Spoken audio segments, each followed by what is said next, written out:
प्रदेश भर में एक बार फिर कोरोना संक्रमितों का ग्राफ बढ़ने लगा है। ऐसे में आईजीएमसी के वरिष्ठ चिकित्सक डॉक्टर राहुल गुप्ता ने बताया कि आईजीएमसी अस्पताल में कोविड व नॉन कोविड मरीजों का इलाज किया जाता है।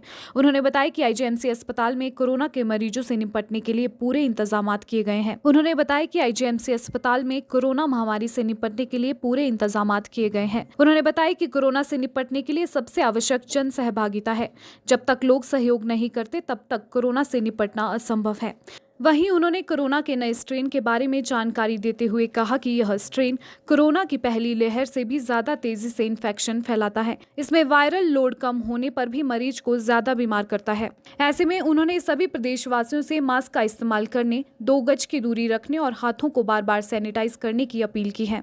जो पहली लहर जो आई थी, फर्स्ट वेव कोरोना की, उस दौरान जैसे जैसे केसेस हमारे पास बढ़ते गए थे, संख्या बढ़ती गई थी, तो तकरीबन 198 बेड का जो एक अलग से प्रबंध था इन पेशेंट्स को एडमिट करने के लिए वो किया गया था।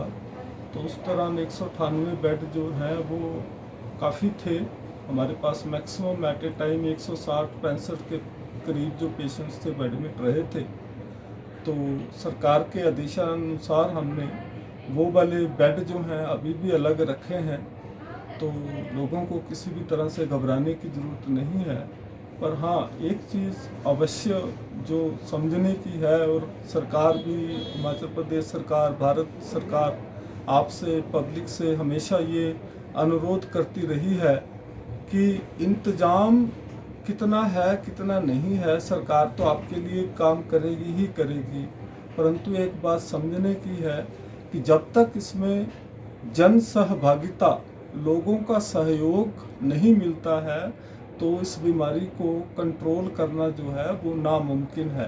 और लोगों का जो सहयोग है वो मास्क का पहनना, 2 गज की दूरी रखना और साथ में साफ सफाई का ध्यान रखना। तो आपके माध्यम से हम बार बार ये अपील कर रहे हैं, लोग घबराएं नहीं, सरकार तो अपना कार्य करेगी ही, परंतु जो हम फिर से बोलते हैं कि जन सहभागिता के बिना कोरोना पे काबू पाना जो है वो बहुत मुश्किल है।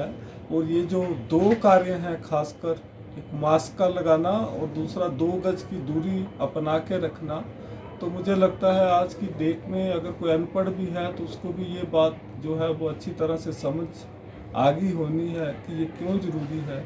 तो आप कहीं भी आते जाते हो तो पहले जैसी, हम जो पर्सनली सोचते हैं, पहले जैसी लॉकडाउन की स्थिति नहीं आनी चाहिए। जो इकोनॉमिक एक्टिविटी है, लोगों से रोज़गार के संबंधित है, लोगों को खाने को खाना भी चाहिए, रोज़गार भी चाहिए, जेब में पैसे भी चाहिए। तो सरकार जो समन्वय है वो तभी रख पाएगी अगर लोग उसमें सहयोग करेंगे। और ये जो मास्क है और 2 गज की दूरी है, आप सारे ही काम कर सकते हैं अगर आप इन 2 मूल मंत्रों पे जो हैं अपने जीवन का अभिन्न अंग अगर इसको आप बना लेते हैं।